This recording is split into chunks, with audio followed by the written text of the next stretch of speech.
अस्सलाम वालेकुम। क्या हाल है? आई होप सब ठीक हैं, खुश हैं। अल्लाह आपको हमेशा ऐसा ही खुश रखे। अल्लाह का शुक्र है, मैं भी बढ़िया।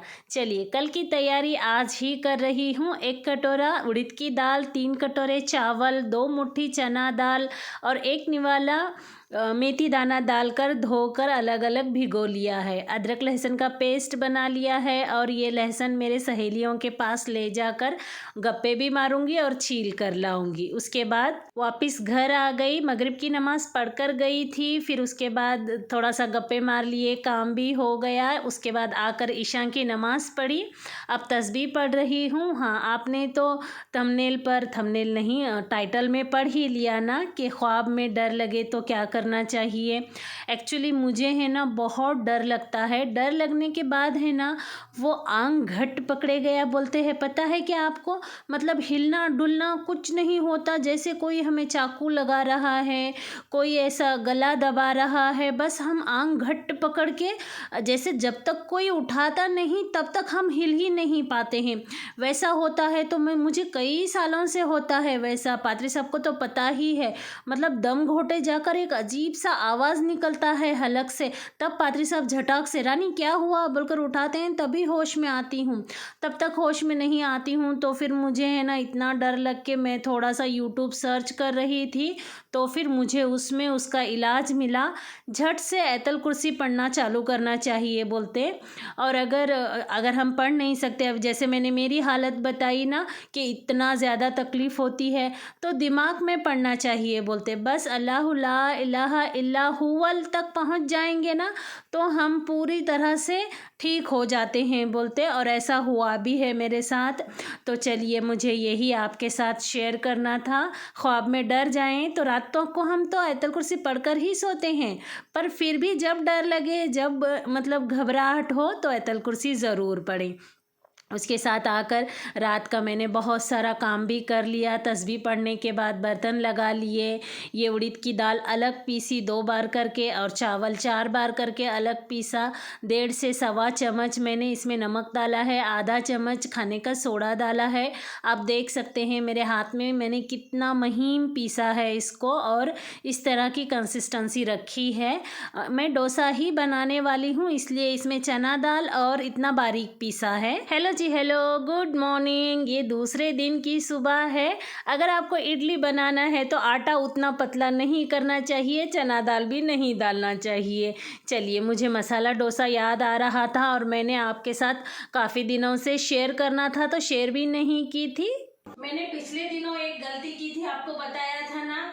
वो गलती मुझे लग रहा है अच्छा सीख दे गई मुझे। एक्चुअली मैंने ये डिश वॉशर का जेल 5 लीटर का मंगवाया, और मैं जब पिलो के कवर धो रही थी, बेडशीट धो रही थी ना, तो मैंने डाल दिया था। अब कैसे भी खत्म करना है ना मुझे ये, तब अभी ये मंगवाई नहीं थी।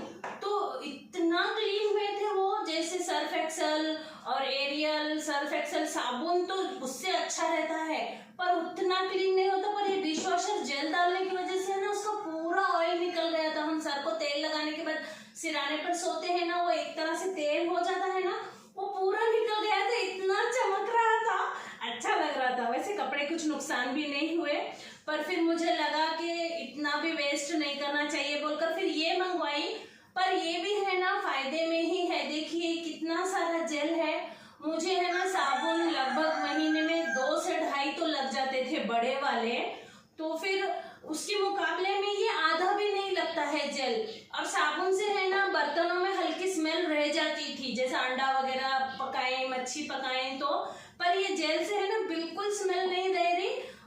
पर इसके लिए है ना अलग से काता, और ये स्टील का काता इसके पर यूज नहीं कर सकते। ऐसे डालेंगे तो ले लेता है जेल, पर थोड़ा सा तकलीफ होती है। पर ये जो स्पंज वाला काता है ना, देखिए मैंने इसको इस तरह से सिलाई किया है क्योंकि अलग अलग हो गया था। तो ये वाला काता इसके लिए बिल्कुल सही है। मतलब एक गलती से मैंने 2 सीख सीखी, ये साबुन कम यूज करना, और सिराने के कवर अब जब भी धोऊंगी ना मैं डिश वॉशर जेल डालकर ही धोऊंगी, क्योंकि काफी लंबे समय तक साफ रहते हैं। देखिए मैं ये सब वीडियो करे तो पात्री साहब बाहर रुके हैं और बोल रहे हैं आविष्कार गलतियों से भी होते हैं बोलकर तो चलिए वही रेसिपी शेयर करना बोलकर कर रही हूँ। ये डिब्बा अगर मुझे कहीं भी सेल वगैरह में मिल जाता तो मैं कब का लाई होती, पर यहाँ मिलता ही नहीं है। जब मेरी गलती को सुधारने के लिए दूसरे व्लॉग भी देखती हूँ ना, तो वो लोग क्या यूज़ करते हैं देख कर फिर अमेज़ॉन से मंगवाई मैं, जब जाके मुझे ये मिला है। और ये देखिए कद्दू ख़राब हो गया है। कद्दू था ना वो तोड़ कर लाई हूँ, और वो जो पहले नंबर का था येलो येलो हुआ बोले ना, वो पूरा खराब हो गया, कीड़े लग गए उसको। अभी ये भी थोड़ा सा खराब ही दिख रहा है। मैं तो ये इसकी सब्जी भी नहीं बनाती, कुछ भी नहीं, मेरी फ्रेंड बनाती है और वो मैं भेज देती है थोड़ी सी। तो मैं अभी अगला इसके बाद वाला कद्दू काटूंगी ना तो उसकी सब्जी बनाऊंगी। अभी ये तो फिलहाल मेरी फ्रेंड को भेज दूंगी। मतलब पता नहीं, सामान आता है तो ख़राब होता है, नहीं तो सामान कम आता है। जितनी मेहनत होती है उतना फल नहीं मिलता। खैर चलिए, अल्लाह का करम है, जितना भी मिलता है नेचुरल मिलता है। एक प्याज, थोड़ा सा शिमला मिर्च, आधा गाजर, थोड़ा सा हरा धनिया, थोड़ा सा पत्ता गोभी कट कर लिया है। यूसुफ को बहुत ज़्यादा भूख लगी है और मेरे टालम टोल में 12 बज गए हैं। चलिए मैं उसे है ना एक चीज़ डोसा बना कर दे देती हूँ, वो खाकर समाधान हो जाएगा। मैं बाकी के काम कर लूँगी। काम तो ख़त्म हुए हैं, बस इसके साथ वाली भाजी, लाल चटनी बनाना है। अगर मेरा बड़ा लड़का हो तो मुझे सांभर और वाइट चटनी भी बनाना ही पड़ता है, पर पात्री साहब है ना आलू की सब्ज़ी के साथ ही ज़्यादा खाते हैं, तो फिर मुझे उतना झंझट नहीं है आज। तो देखिए ये सब इस पर से डाली, बीच में मेरे बड़े लड़के का फ़ोन आया तो चालू करी बंद करी, एक क्लिप मिस हो गया। उसके बाद बीच में मैंने अच्छे से सेक लिया, 2 चीज़ स्लाइस डाल दिए, उसको अच्छे से फोल्ड करके यूसुफ को नाश्ते के लिए दे दी हूँ। लोहे की कढ़ाई है और बड़े बड़े बर्तन तो मुझे बहुत ज़्यादा पसंद हैं, जिसमें चम्मच अच्छे से हिले ना तो मैं वही यूज़ करती हूँ। चलिए आज मुझे सब्ज़ी भी थोड़ी सी ज़्यादा ही बना रही हूँ।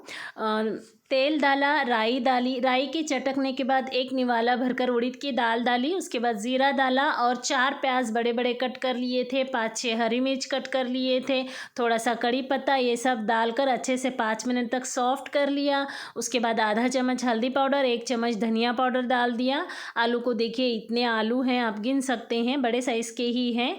ये सबको मैंने अच्छे से उबाल लिया था और इसको मैंने कट नहीं किया है, आज इस तरह से मैश करके ही डाल रही हूँ। पात्री साहब को यही पसंद आता है, तो चलिए आज ऐसे ही बनाने का। उसके ऊपर से हरा धनिया डाला, चट गरम किया, ये बन गई हमारी आलू की सब्ज़ी। चलिए इसके साथ मसाला डोसा के साथ खाने वाली लाल चटनी बनाते हैं। तेल गरम किया, राई डाला, ज़ीरा डाला और ये तड़का थोड़ा सा साइड निकाल लूँगी। ये चटनी आप पूरा बनाने के बाद 8 से 10 दिन तक फ्रिज में रख कर यूज़ कर सकते हैं। ये चटनी डोसे के ऊपर से भी आप लगाकर मसाला डोसा बना सकते हैं और अलग से सिंपल डोसे के साथ खा भी सकते हैं। वही तेल में थोड़ा सा ज़ीरा डाला, फिर 2 मुट्ठी नहीं, 2 बड़े निवाले उड़द की दाल डाली, 2 बड़े निवाले चने की दाल डाली, फिर 4 प्याज डाली, 2 टमाटर डाली। इसको अच्छे से अब नमक डालकर सॉफ्ट करके हल्का भून लूँगी, मतलब जलना भी नहीं चाहिए और सारा पक भी जाना चाहिए। देखिए कितना कलर चेंज हो गया है ना। पर मैं बातों बातों में फिर से मेरे लड़के का फ़ोन आया तो मैं गैस बंद करके चली गई, तो फिर मुझे है ना दोबारा ये काम करना पड़ रहा है। नहीं तो उसी में मिर्च और हल्दी पाउडर मिक्स करके ठंडा कर लेना चाहिए। ये मैं दोबारा का एक्स्ट्रा काम कर रही हूँ, आप ऐसा मत करिए। जब गरम गरम कढ़ाई में ही सब डालकर एक बार ठंडा कर लीजिए। देखिए मैंने 2 चम्मच लाल मिर्च पाउडर डाली है, ये बिल्कुल तीखी नहीं, कश्मीरी वाली लाल मिर्च पाउडर डाली थी ताकि चटनी का कलर अच्छा आए। आधा चम्मच हल्दी पाउडर डाली, उसको अच्छे से पीस ली। लगेगा तो थोड़ा सा गर्म पानी डालेंगे, ठंडा पानी नहीं डालेंगे। फिर थोड़ा सा हरा धनिया डालकर ग्रिक ग्रिक घुमा लिया, मतलब इसमें हरे धनिए की पार्टिकल है मोटे मोटे, जैसा हम एकदम बारीक कट करके डालते हैं ना वैसा है। उसके ऊपर से ये जो तड़का काट के रखा था ये डाल दिया, अच्छे से मिक्स कर लिया, नमक टेस्ट कर लिया। नमक थोड़ा सा कम था, मैंने 2-3 चुटकी ऐड कर लिए हैं। मैं किसी भी तवे पर है ना अच्छे से डोसा उठा सकती हूँ। आटा कैसा भी बना लो आप, कुछ भी बना लो, मतलब मुझे प्रैक्टिस हो गई है इन चीज़ों की। चलिए देखिए मैंने एक डोसा तो पहले ही डाल के दिखाया था आपको, जो चीज़ डोसा बनाया था, और तवा ठंडा होने के बाद ये दूसरा वाला डोसा ऐसे रोटी के जैसे बन गया। फिर तीसरा चौथा तो जैसे जैसे तवा गरम होता है ना वैसे वैसे माशाअल्लाह डोसा इतना क्रिस्पी, इतना अच्छा बनता है। ये मेरे बड़े लड़के को ज़्यादा पसंद आता है और मुझे और पात्री साहब को है ना एकदम सॉफ्ट वाला मोटा मोटा डोसा होता है ना वो पसंद आता है, जिसे चीला बोलते हैं ना चावल के आटे का, वो पसंद आता है। मतलब ये सब करेंगे, चना दाल नहीं डालेंगे, थोड़े पके हुए चावल पीस लेंगे तो वो एकदम फ्लफी सुराख वाला मोटा मोटा वो अच्छा लगता है उन्हें। ज़्यादातर वही बनाती हूँ, पर आपके साथ सही रेसिपी मुझे शेयर करना था ना, तो इसलिए आज मैंने ये आपके लिए बनाई है। देखिए मैं ऐसा बनाती हूँ मसाला डोसा। अभी ये जो डोसा बन रहा है ना, ये लाल चटनी आप उसके ऊपर से लगा देंगे और आलू की सब्ज़ी अंदर डालकर गोल रोल कर देंगे तो मसाला डोसा बन जाएगा। ये बन गई मसाले डोसे की प्लेट। और ये वाला डोसा देखिए कितना क्रिस्पी और कितना परफेक्ट बना है। इसी बीच में पादरी साहब का फ़ोन आया, टिफ़िन देना है रानी बोलकर, तो फिर मैं हरी चटनी भी बना ली जो आपके साथ कई बार शेयर कर चुकी हूँ। चलिए टिफ़िन भी बांध दिया मैंने। इस वीडियो को यहीं ख़त्म करती हूँ, मिलती हूँ अगले वीडियो में। अपना खूब ख्याल रखें, अपने साथ रहने वालों का ख्याल रखें। Love you all, take care, bye bye.